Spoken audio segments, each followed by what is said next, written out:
Welcome back, friends. My name is Eric. This is Mill7 Gaming, and we've got a little bit of a vlog today, I guess. I ran across some information relevant to myself and the channel, and some games we played or planning on playing in the future, and so I thought it would be relevant to you as well. I pass it on in case you missed it. Let's take a look at the news. Let's see. I think that one will work. Magic Legends will be shutting down in October. You can see right here, for those of you such as myself, who spent actual money within the game, you get full refunds of your purchases for anything bought in the Arc or the Epic Game Store. The Zen in-game Zen shop no longer be accessible. All items available in the Zen can be purchased with Ether. So if you would like to jump in and try the game before it shuts down in October, you can do so without any cost to you, I guess, as far as that goes. I have some thoughts on the game. We did play it on the channel, and it's not terrible. It's just not good. I spent $20. I didn't feel that money in any way impacted my gameplay or my experience. Magic in general is a game of microtransactions. It's a game built on collecting cards, on buying new decks and buying new packs, stores that open at midnight so you can go in and get the first one, players trying to trade for the best game cards there are, magazines, websites, all dedicated to the rising and falling costs of Magic cards like they're a stock. This is a game based on spending money to get better, to be able to play the current meta. It's a game based on microtransactions. It's a game based on gambling. A Magic deck is a loot box. That's all it is. Every day, it's a loot box. So a computer game based on Magic probably is going to include some element of microtransaction and loot boxes. And this one was no different. My problem with the game is that those microtransactions they didn't add to the collectability. Like, I didn't feel like I was getting anything for that money. I didn't feel like it affected the gameplay, which for some people is perfect. A microtransaction that doesn't affect gameplay means it's not pay to win. And this game was not pay to win. It was pay to save a little bit of time, but that time saved was not really time saved early in the game. I have a feeling that if we got later and the grind was a little more serious to advance and to do new things, then maybe that money spent would have been better spent at that time than it was when I did it. But generally speaking, I just don't think that the microtransactions, such as they were added to the game, they weren't in kind of the spirit of Magic, and that spirit is loot box. Okay, and as such, I just feel that they didn't fit in very well. The game itself, for me, well, here I got a quote up here for you. Let's take a look at it here. This is from PC Gamer, and if we arrow down here, a little typo here, the explore new angels within the established ARPG. I think that's supposed to be angles, but it's entirely possible that they specifically are meaning to reference a Sarah Angel. I hope so. If so, it's a great Easter egg and not a typo. But if we come down here, Sean Plott, Day 9, I've never heard of him, but he sums this up pretty well, I think. He might be a little bit harsh, but I think he's pretty close. He says, it's not that the game lacks interesting decisions. It lacks decisions. I hit my buttons on cooldown. I do not manage mana. There was no point in the first 3 hours that I managed mana, period. I really think that the current implementation of the deck and how that works in combat feels like an anti-system. It feels like it hurts the gameplay rather than creating something new and cool and fun. And I agree with that. I hit buttons when they came up. Magic is a game where you are attempting to efficiently use the mana you have. It's a game about managing odds with cards that come up in a timely manner when you need them, about giving you a consistent deck draw that you can count on and use strategically rather than just lucky dip. Right? Where sure, maybe everything comes up once and you crush somebody, but the next 15 matches, you absolutely get destroyed because you don't get your mana, or you get your mana, but you don't get your cards, or the stuff comes up in the wrong order, right? And I wasn't making any of those decisions in this game. I had a very limited number of cards it would let me have. I just mindlessly hit those cards. Now, I was running a monster deck, something similar to, I guess, a Necromancer in Diablo, where you end up with just a whole big horde of monsters all following you around and doing your fighting for you. And really, there was no way to tell my monsters from their monsters. I had some additional spells I could cast, some enchantments and stuff, but I didn't really know what I was casting on. The screen just became a mess of giant monsters running around in a circle, and I had no idea what was going on, so I just hit the buttons. The gameplay itself was mindless. It wasn't bad. There are a lot of mindless games out there, but I didn't really feel like I had a whole lot of control over what was happening within the combat. And I didn't really feel like my deck construction did much for me. So, that, in my opinion, is where the game fell down. It became a generic action RPG, which isn't a terrible thing. There's people making all sorts of money with these on mobile games and such, but it didn't live up to Magic the Gathering. I don't have a problem with microtransactions within Magic. These microtransactions just did not add to the flavor of the game. They weren't in the spirit of Magic. So take that for what it is. And as such, the game's going to shut down in October. Anyway, it's still up for a little while, and you could still play it and not have to spend any real money. So if you're interested in finding out how far off the mark myself and Sean are, go give it a try.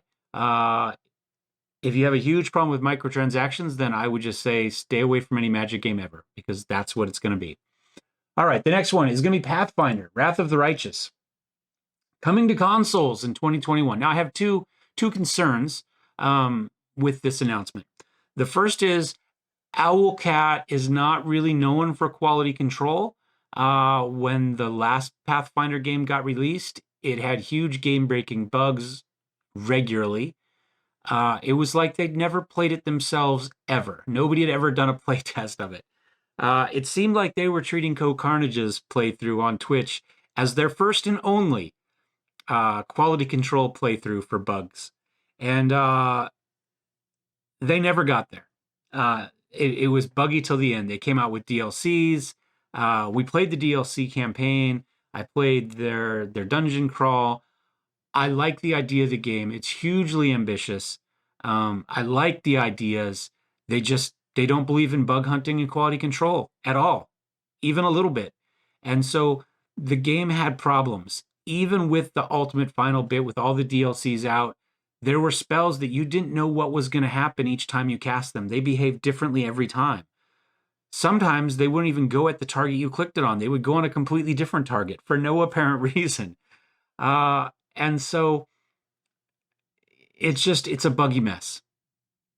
And one of the challenges of porting a PC game to PlayStation and Xbox or vice versa is you have that many more systems and styles that you have to troubleshoot for.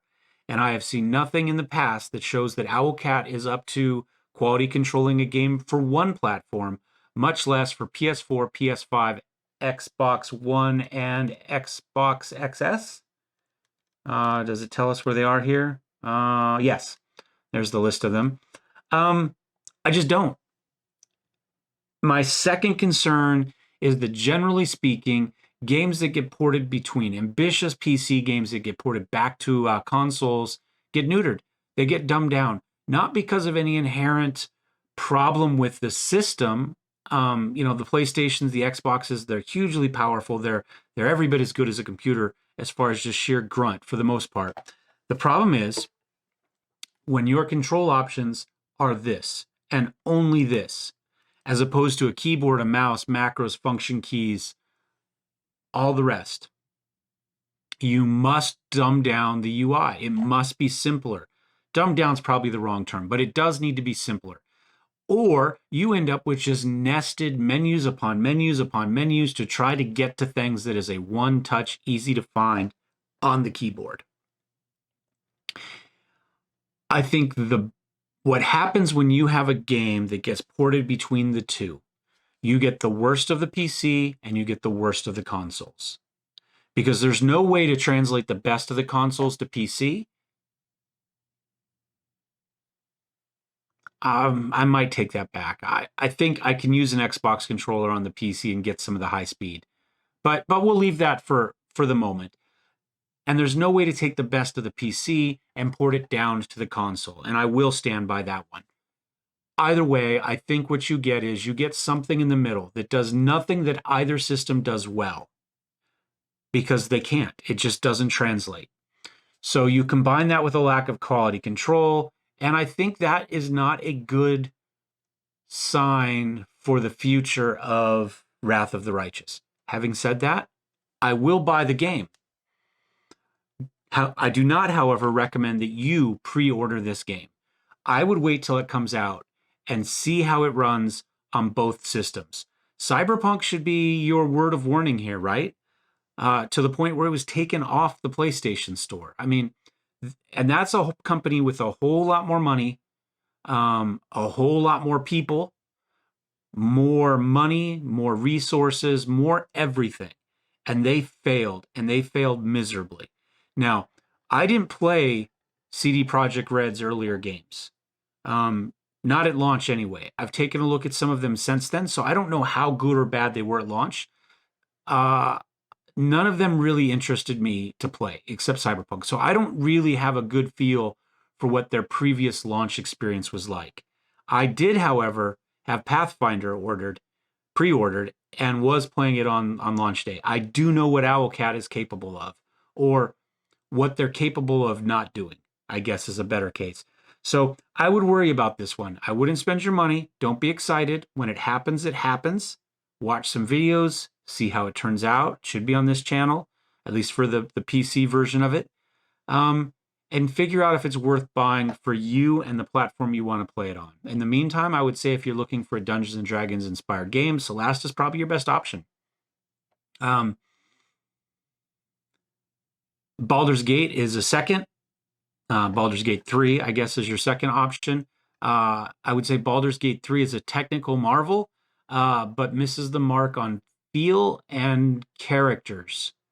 The character development, the character building is not as good.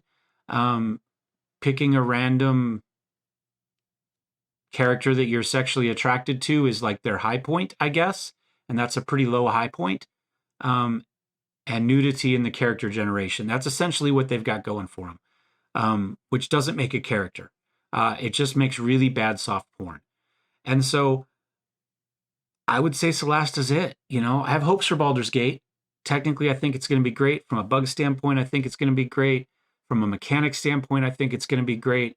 From a whether it's fun for me to play, I'm not as convinced. So you'll see what it is. You should have you'll have three options that are vastly different takes on the Dungeons and Dragons / Pathfinder kind of scene or role, all of which are based within actual tabletop game rules.